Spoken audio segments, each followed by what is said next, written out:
On a hot afternoon, maybe with the AC on, when suddenly the temperature gauge on your dashboard starts to climb.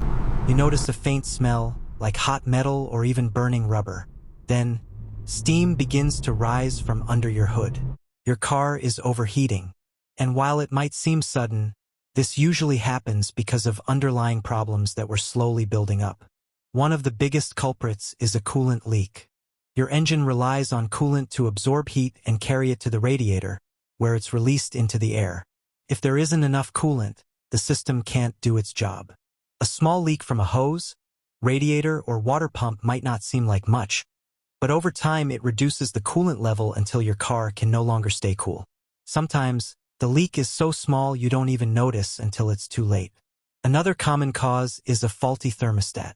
This small but critical part controls when coolant flows from the engine into the radiator. When it works, it opens at just the right moment.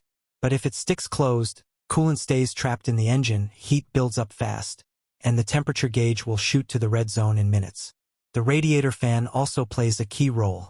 When your car is moving fast, air naturally passes through the radiator to cool the system. But when you're stuck in traffic or idling, you depend on the radiator fan to pull air in.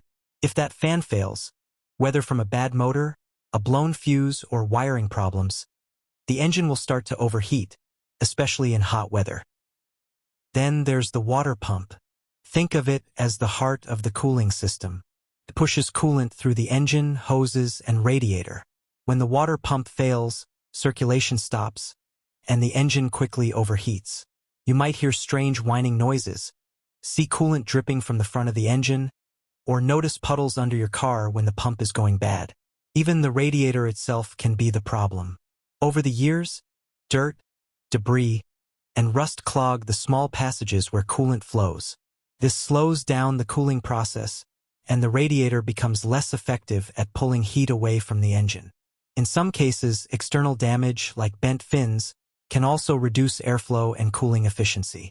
If your car overheats, the worst thing you can do is keep driving. Overheating isn't just an inconvenience. It can cause permanent damage. The head gasket can blow, allowing coolant and oil to mix. The cylinder head can warp, and in extreme cases, the engine block can crack. Repairs like these can cost more than the car itself. If it happens, the right move is to pull over safely, turn off the engine, and let the car cool before opening the hood. Never pour cold water into a hot radiator. The sudden change in temperature can crack the engine. Once it's safe, check your coolant levels, look for leaks, and call for help if needed. An overheating engine is always a warning sign. It's your car's way of telling you something is wrong in the cooling system. By watching for early clues like rising temperature gauges, steam, or unusual smells, you can stop a small issue before it turns into a breakdown.